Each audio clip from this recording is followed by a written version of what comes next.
All right, let's go ahead and get rolling here. Again, I'm Ryan Dosen, Director of Sales here at Host. Chris Clements is going to be joining us, maybe Eric too, I'm not sure. Um, for those of you that are new here today, just want you to know that you can type in questions into the chat. I'm going to kind of roll with the presentation here. Someone should be hopping on here shortly to be able to answer questions that come in the chat. If we have a little bit of time at the end, we may have time for some Q&A there. Remember, of course, you can always reach out to me if we're not able to get to your question today, or you can reach out to your relationship manager and we'll get you guys the answers to the questions you got. All right, before we get into part three of Paperwork to Paycheck, again, here at Host, your success as independent sales agents is our top priority, right alongside delivering an amazing experience for your merchants. We're committed to providing you and your merchants with exceptional support, dedicated guidance, fast responses, real solutions, so you can get your merchants up and running fast and they can have smooth sailing when it comes to payment processing. You and your merchants enjoy 24/7 US-based technical support. You all have personal relationship managers that know your business and help get your merchants up and running quickly. We've invested a lot in a wide variety of payment technologies, so you always have a great menu of options to choose from to make sure your clients have the best solution possible. Physical devices from companies like Valor, Deja Vu, and Ingenico, Swipe Simple, just to name a few. Also, a lot of different software solutions and different payment gateways. We talked a lot about the Cloud Manager Suite. We've actually got a big webinar next week. Want all of you to be there next week and bring your friends too. We're going to be doing kind of an all-encompassing, just kind of brief overview of all the different software products that we have available to you and for your merchants that you're going to be able to offer to them with zero software costs. So you're going to be able to offer them not only an improvement in terms of their customer service and support. You're going to be able to reduce their fees, and you're going to be able to eliminate their software costs. And again, we're adding new software and new features every single week. Gotten some requests to do kind of an all-encompassing, hey, what again is the entire menu of options that we have here so that we can have that handy. So anytime we meet any sort of business out there, we'll have an idea about what might work. That's next week. So this week, again, we're coming back here to the Paperwork to Paycheck series, which is part of the larger Sales Trenches series. So I'm going to go ahead and share my screen here. So again, welcome back to the larger series, the Sales Trenches, Solution-Based Selling in the Real World. Again, our goal here is to give you guys solutions, techniques, strategies, best practices to go out into the field and win different types of business. Took a little bit of a step back to get back to the basics here and talk about paperwork to paycheck. For those of you that weren't here for the first couple of episodes of this series, those should be up on YouTube here very shortly, and this one should be on YouTube in the next week. If you need access to it now or something like that, or you want a quick replay, go ahead and reach out to me directly and I can get you a less pretty, less cleaned up version, but happy to do that for anyone that needs it. Again, paperwork to paycheck. We're talking about what happens once the deal gets approved and then how you eventually wind up getting paid. I know there's a lot of veteran agents in the room right now. I'm going to probably cover a lot of stuff you're already well aware of, but it's still good to have a refresher. And for all the new agents here, again, I hope that this can provide a lot of clarity as to, okay, what happens once you get that approved email, right? So in part one, we talked about submitting clean deals, right? If we're gonna win the deal, we want the deal submitted as cleanly as possible. You know, the application, the documents, the things that get the file penned before anyone reads it. We want to submit great files that are going to not get held up in underwriting and they're going to sail through to approval. For those of you that weren't here for part one, I want to encourage you to go back and watch part one, especially the new agents. Again, when you're submitting deals, we want them as clean as possible in the beginning so that you can get approved. Your merchant will be happier because they're going to be approved faster. You're going to get paid faster. Everyone's going to be happier the faster that gets done. So for the new agents, definitely worth a watch if you weren't here for part one. Part two talks about underwriting and pendings. Of course, hopefully all the deals do just sail through. Forgive me, I got something in my eye. Um, um, Ideally, they sail right through. Doesn't always happen. What happens when the pens come in, when they're pending, that are put forward by the underwriters, you know, how the file actually gets read. We talk a little bit about what the underwriters are looking for, and then when they do find issue, how to clear those issues quickly. They're usually fairly self-explanatory, but still, you want to move quickly and you want to make sure you're very complete there. So, again, for those of you that are new to the business or want a little refresher on how that underwriting process works, encourage you to go back and watch part two. Today talks about once we're approved, how we get from approval to paycheck. Okay. You all are here because obviously you want to learn about, hey, how do we start getting our residual payments? So what happens after the yes and why some approved deals actually never pay a residual. Okay. We want that to never happen, of course, but it does happen from time to time. So we want to kind of go through all that today and help make sure that even though it kind of feels like you're at the finish line, what are the things that you can do to really kind of follow through at the end and make sure, not forget me, I'm a tennis player or was a tennis player back in the day. You got to follow through on your swing. If you do half a swing, it's not always going to go well. So this isn't tennis lessons though. So let's move on from tennis. All right, so approved does not mean paid. Okay, so great. The deal sails through underwriting. You get the email from our sales support team that says, hey, congratulations, we're approved. Okay, so again, you're approved doesn't mean you're paid, of course. You're approved. In order for you to get paid, the merchants have to actually process, right? So we're looking, the next big milestone after approval is we need to see that first batch happen, right? That means they're actually starting to use the credit card processing and that it's actually working, okay? And then, of course, your first residual, that's what you're really looking to get that stream of income started on your end. And it's also a good sign that you've helped a merchant who's now getting to do what you promised they were going to be able to do, which is process their payments and getting paid. Okay. We've talked a little bit about this before. Again, residuals are paid, um, after the fact, so the host is going to wind up doing the calculations, at the end of the month, and then you're going to be getting paid at the end of the next month. This isn't portal training today, but in your portal, you'll be able to see your merchant's activity. And you'll be able to have a general idea about what's going to be coming. And then you're going to actually see the hard numbers. Full transparency here. All right. So what lands in your inbox? All right. So once the deal gets approved, the merchant's account number, merchant's ID, the mid merchant ID, is going to be generated. It confirms that the underwriting has approved the file. It does not necessarily mean the merchant can accept a card yet. And it does not mean that anything's yet installed. Okay, so those of you that have been in the business for a while know that, hey, once it's approved, that doesn't mean they can immediately that second start processing, right? So just because that's been approved, hosts support team still needs to do things like programming hardware, generating VAR sheets, and we'll talk a little bit more about that. Okay. But so again, your job the day the approval lands, confirm who's going to be loading the VAR. A lot of you, proactively let us know about that. We'll talk about VAR here in a second and confirm, that the agent knows what's going to be happening next.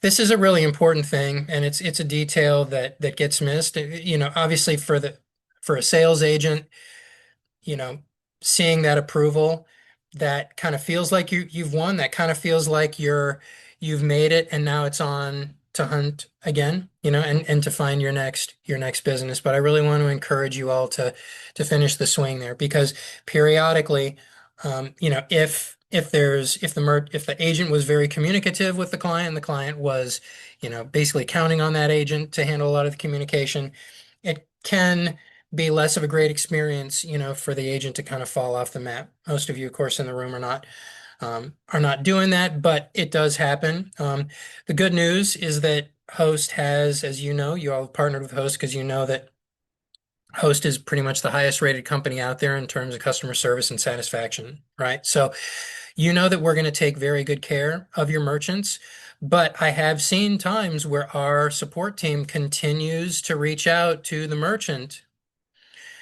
but the merchant doesn't respond for some reason, right? And I think sometimes that'll happen because that merchant is so used to communication through the agent. If you go run off hunting and you forget about this deal that's done and okay, somebody else has got this, that's the wrong approach, right? You need to finish it. You need to make sure that they're in a good place and that they're off and running and they're processing. That's when you can maybe take your foot off the accelerator a little bit. But those of you that have been in the business a long time know you need to keep communicating, right? For several reasons, right? You want to keep communicating because if there ever is an issue, you want to stay ahead of that issue. Okay. You want to have almost, sourced the complaint from them as opposed to waiting to hear, that, oh, the account was canceled. And why was the account canceled? Well, we tried to reach out to them. Host tried to reach out to the merchant, we reached out to them 10 times in 2 weeks, and we never heard back from them. Oh, and then later, in in the autopsy, we're finding out that there was a breakdown in communication and there was some issue with the merchant that just didn't get resolved. We couldn't reach them. So you don't want that to happen. Okay. You should be high touch. We're very high touch. You should be high touch. You should set an expectation that there's going to be that we have a great support team and they need to be communicative with us as well. But again, don't just get that approval email and stop. All right, so now the VAR sheet. What is the VAR sheet? So VAR stands for value added reseller, which isn't necessarily the most helpful name or acronym. But again, the VAR sheet is a sheet with a set of parameters essentially that address and identify for the merchant's account on the processor's network. That assert that a terminal or a gateway, how transactions are going to get routed and making sure that all that stuff passes to the right place. It's basically configuration data. It's not a document that's going to get signed. It's configuration data. But of course, you've got hardware, all that, the payment information has to get routed, it has to be configured to be routed a certain way into certain places. Okay. So um, nothing about the merchant's ability to take a card exists until those parameters are loaded into a gateway or into a device. And again, host is going to help. When we have physical hardware that has to get programmed, we're going to help with that. But some of you agents, you're just looking for a VAR sheet, and so again, you already know what a VAR sheet is if you're the ones asking for it. But for those of you that don't know, again, the VAR sheet, it's that set of parameters for how everything is going to get routed. It's crucial information. A lot of times host is going to be handling it, but um, some of you, kind of take matters into your own hands, and that's fine. Okay. All right. So let's go ahead and move on here to the next one. All right. So like we just said, nothing is actually going to happen, until something is programmed. Okay. The MID got issued, the VAR sheet got issued, but what happens next? Well, something has to get programmed or configured in order to be able to accept and process the payments. Okay. A lot of times, if it's a physical device, we're going to be handling that here with host. It's going to get shipped out, or credentials delivered, and then the merchant's going to install and run a test. Okay. Um, Common stalls. Okay. So the merchant has hardware that nobody confirmed is compatible with the platform we boarded on, or the shipping address on the application is not the address where the merchant actually works. We had that happen. Not too long ago on one of the deals that I had closed. The agent gave us the wrong address for where the devices had to be sent. So the devices were sent and then they were returned, right? And that wound up creating a big mess, right? Because and the account was almost lost because device goes and then they're waiting for it, they're not seeing it, several days went by, and those are precious days, right? So we don't want that to ever happen. So you just need to be aware of all that. at training the merchant, or be their help desk. And again, we're going to help out a lot with this. Host has, best in class support. Okay. But um, the merchants need to know that, hey, they're going to have access to a portal where they're going to be able to see their merchant statements. Okay. They're going to get those instructions from host support, but it's always good for you to make sure that they're aware of this. Okay. And most of you are doing that, and that's great.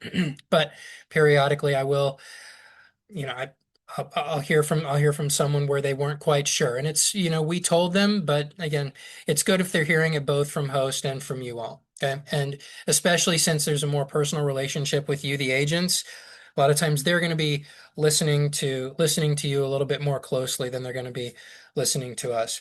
Okay.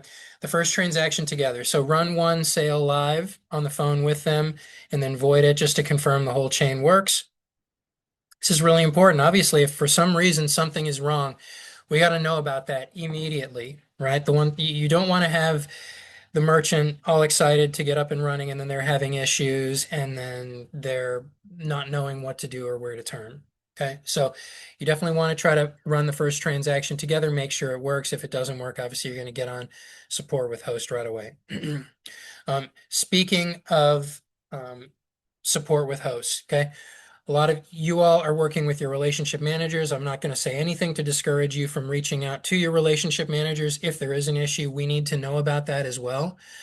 But again, once the merchants are approved and live and they've gone through the onboarding, if there's a technical issue or something like that, yes, keep us relationship managers in the loop. But the best and fastest way to get an issue resolved is going to be to contact host support directly. Okay. Um, you're one of the biggest value adds that people appreciate here with host compared to other companies is the 24/7 US based customer support. Okay.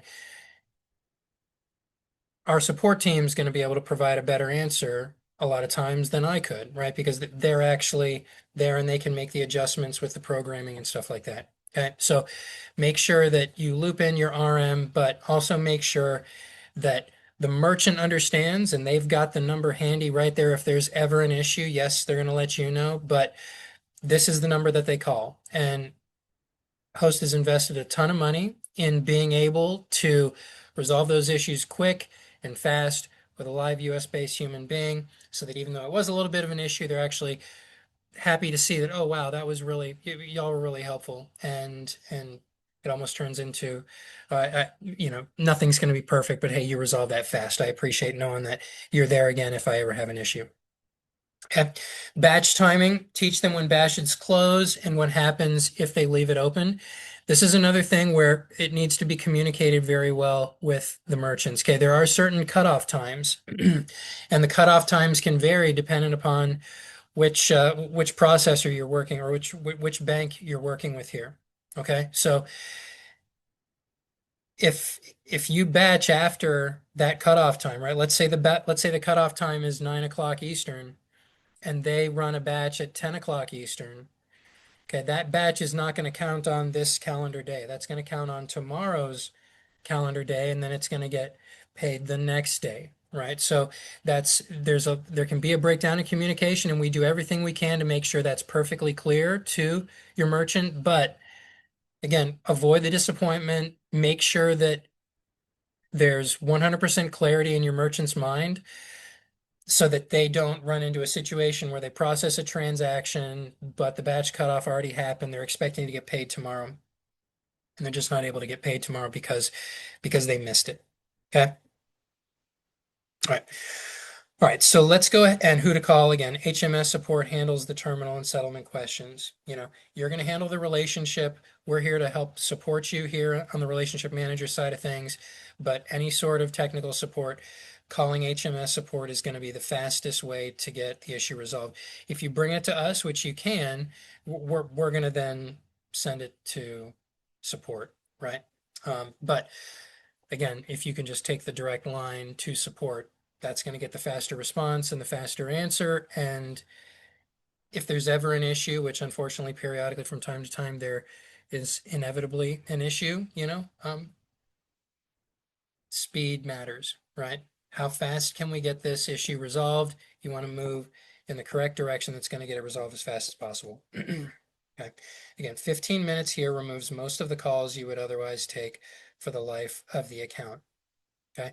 Do that little bit of extra effort once the merchants are boarded to make sure they're very clear as to certain things that you can get ahead of, right? There may be an issue at some point in time where you're going to call. There may be a situation where they're going to try to batch out too late and not get paid the next day like they thought. Okay. There may be a situation where they want to see their statements, make sure they understand where they go for portal access. Okay. First batch is the real test. Okay. So what has to be true, of course, the deposit account has to be correct to the digit. Merchant actually closed the batch and the account is fully boarded, not just approved. This is one of the reasons why when you're submitting your application, we require a voided check or bank letter or something official from the bank that has the correct that has their account and routing number, because we want to avoid possible transcribing issues or communication issues. What usually goes wrong, transpose digits in the deposit account. Okay, so we do a very good job of avoiding this happening, and that's why we're a stickler for making sure that we have something official from the bank, with routing and account information. Okay. Why a new account can get a hold from time to time. Okay, so again, sometimes you'll be boarding a new account. It's a new business. There may not be processing history, and to compare against previous activity. Possibility that a merchant, right out of the gate tries to do a very large transaction, higher than expected. These sorts of things can, card not present activity on an account that's not supposed to be card not present activity. Again, a hold's not a decline, but when we board an account, we're setting certain expectations with the bank as to what this activity should look like. Okay, so again, this is kind of going back to, making sure your application is solid in the beginning, right? But again, in the event that there is a hold that happens, okay, again, that's not going to be initiated by host. That's going to be by the bank, usually because something is off. Okay, so again, education here, educating your merchants as to, hey, this is the high ticket amount, right? And that's going to be something that is asked of you, and you're going to have to make that a part of their application. What's the average ticket going to be? What's the high ticket going to be, right? If you put the high ticket in at $500 and then they try to process a charge for $5,000, there's going to be a decline or a hold, something like that, because it's not expected. For those that weren't on the episode earlier when we talked a little bit about this, educating the client as to what needs to happen if you do have that periodic transaction that's going to be higher than the high ticket amount. We always tell the merchants, hey, if you're about to process something higher than normal, an unexpected amount, you're usually going to have to, produce a contract, an invoice, something like that, give it to host support so that we can then give it to the bank to let them know, hey, this transaction's coming. Okay. I boarded a cleaning company a couple of months ago, and this is exactly what was going to happen, but we got ahead of it, right? So it was a cleaning company that typically does residential cleanings. So again, the average ticket amount was maybe like $300, high ticket of like, $1,000. They got a job to do a commercial cleaning, right? And so they actually had like a $10,000 transaction that needed to get processed. Well, we couldn't just run that, but we got ahead of it, right? And we produced the contract and the invoice, and we supplied that to the bank. Our sales support did that, right? We let them know, hey, this is coming, just be aware, here it is, and the charge goes through, right? But otherwise, it certainly would have been at least a hold, if not a flat out decline. All right. Regarding your residuals, so now you've done everything right. You've got everything in place. The merchant's up and running. You get your first residual check, and womp womp. So disappointing sometimes. Like, why could it be small? Why could it look smaller than anticipated? So a thing to realize here is that, the month activity is going to be calculated around like the 25th of the month. right? So if that merchant got boarded on the 15th of the month, and then started processing on the, you know, 16th of the month, something like that, and they're normally doing $30,000 a month, but this month's only 10 and you're going to only earn residuals on the 10. What happened? Well, what happened was the first month was a partial month, right? So there wasn't a full month of processing. Okay. So again, be aware of partial months. Also be aware, like we talked about, residuals are going to be calculated or probably were calculated a few days ago here at the end of this is July. Okay. So the July transactions were and residuals were calculated for the month of July. Those are going to get paid at the end of August. Okay. So again, that's why if you board somebody today, you know, you're going to get, you're going to get paid your residuals, but again, there's going to be a delay there. Okay. All right. 6 moments that decide it. So at submission, tell the merchant the approval is not an activation, right? So when you get that approval email and your merchant will too, hey, we're approved, we're not activated. Communicate that to them. Okay. We're approved, we're not activated. Host still needs to program your hardware, get the VAR sheet, whatever. And then, you're going to still hold their hand, as will we, until, at least through those first processings. Okay. Um, Add program, verify hardware compatibility and the ship to address. We already talked about the ship to address. Don't let that happen to you. At the install, you want to be on the phone for the first transaction. We talked about that. At the first batch, confirm the deposit, hit the right account. Okay, so you get your first batch done. Yep, great. You get when did you do it? Okay, you did it before the cutoff. Great, you got paid the next day. Awesome. At the first statement, you can read it with the merchant, before they read it alone. Okay, so you can proactively go into the portal and you can get those merchant statements and you can actually review them yourself, and then you can go and review them with the merchant. Okay. One quick side note on this that I want to just mention. Okay, so I'm encouraging you to continue with the communication after the sale. A lot of agents are not going to do that. Okay. Why do you want to do that? Well, there's a lot of reasons you want to do that. We talked about a bunch already, just in making sure the account gets active and live so that you can start that residual stream. Okay. But again, you all are in a relationship business. Okay. So, you know, how do you feel if somebody sells you something and then, you never hear from them again, especially something like this, right? Wouldn't you appreciate the continued follow-up?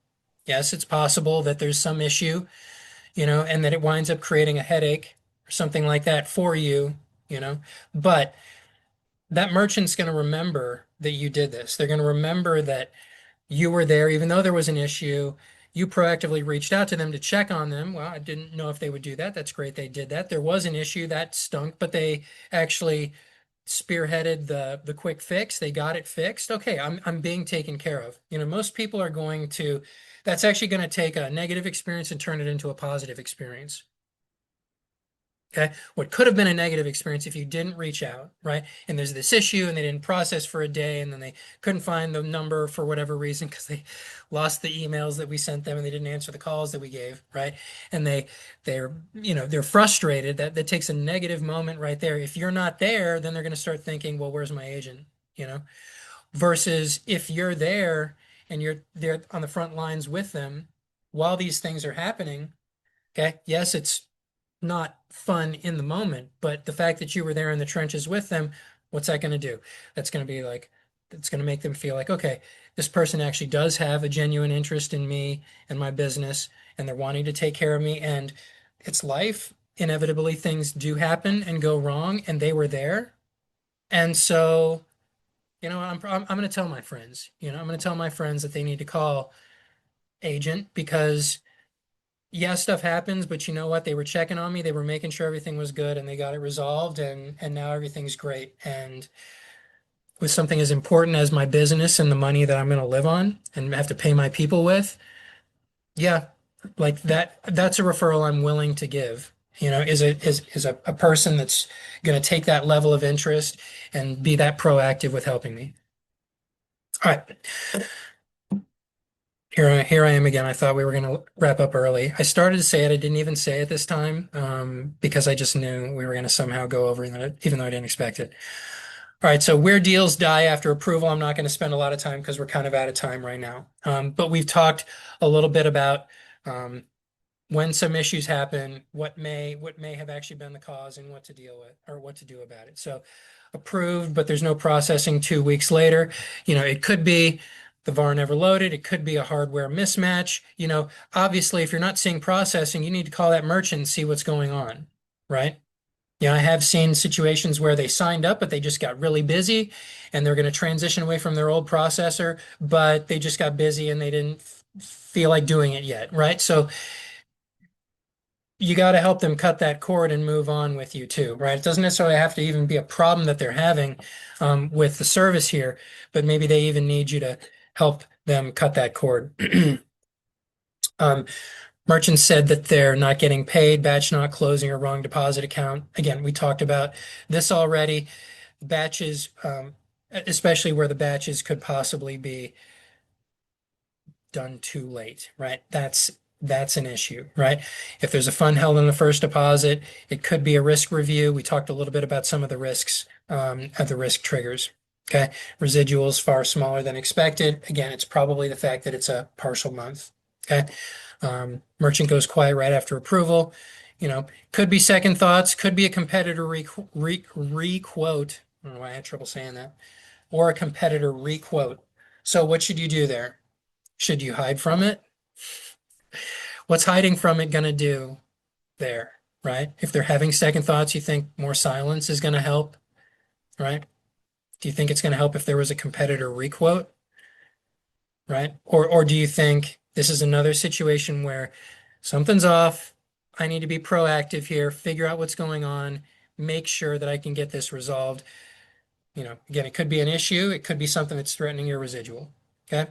The other thing too, that again, I'm going way over here, but a thing that, and this is just me speaking personally right now, that I love about the fact that I work with this company is that I'm not just saying it because I work here, right? If I didn't feel like it, I just wouldn't say it, right? I know that this is the best company, right? I know it's the best company. And all you have to do is go on Google. Don't take a word from me. Go on Google. It's the best company out there. Your merchants are in better hands with us than they're going to be with anybody else out there, right? So you're not selling snake oil here. Okay. So if it's a second thought or if it's a competitor requote, yeah, there's a self-interest in going back out and trying to make sure that you secure that residual, but you're also securing them, somebody that needed help with a solution that's good with the best company that's out there, right? So again, like that's something to fight for, even if not for yourself and your residual, that's something to fight for them, right? Maybe they have some clown that's going to put them in a bad situation that's going to hike rates, give them hike rates, give them bad service, and not take care of the most important thing in the world, which is for them, which is going to be their business and their income. Okay.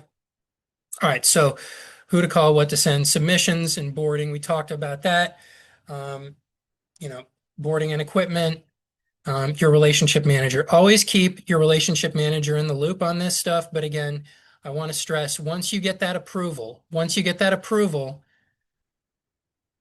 at that point in time, the best person to contact if there's any sort of issue is going to be hosts, host support. Okay. Loop in your relationship manager, but host support is where we're going to get whatever that issue is solved. Okay, so I know we went over here. I know I got a little preachy and long-winded there, so I apologize for that, guys. But all right, let me see. I think we have. Um, does the agent have to prepare the VAR sheet, or does the pro? So we'll generate the VAR sheet. Okay. So thanks for the question, Patrick. So HMS support, is going to follow up and get that VAR sheet in the right hands. Okay. But good question. All right. So we're over here. I apologize, guys, that I ran over, but I thought there was some good stuff there for you. Anyway, really fast before we wrap up, you're not going to want to miss next week. A lot of changes in the software. These are additional tools for you to go out there and win more business. You're able to bring additional value beyond just saving money and better customer service with the software, with the Cloud Manager software suite. You're able to help these businesses eliminate their software fees. And in many cases, a lot of these businesses are not even using software because they're hiding from it because it's expensive or they maybe just haven't been ready for it yet, right? So tremendous value add with the Cloud Manager software suite. Continues to get better every day. We're going to give you a good synopsis of everything that's available to you and your merchants right now. And I think it's going to be great. For you all to see everything together to kind of get a big picture view of your world and how the people that fit into your world might benefit from the different softwares out there. So thanks for your patience. Thanks for sticking with me a little bit past the fact. Everyone have a great rest of the week. I'll talk to you soon.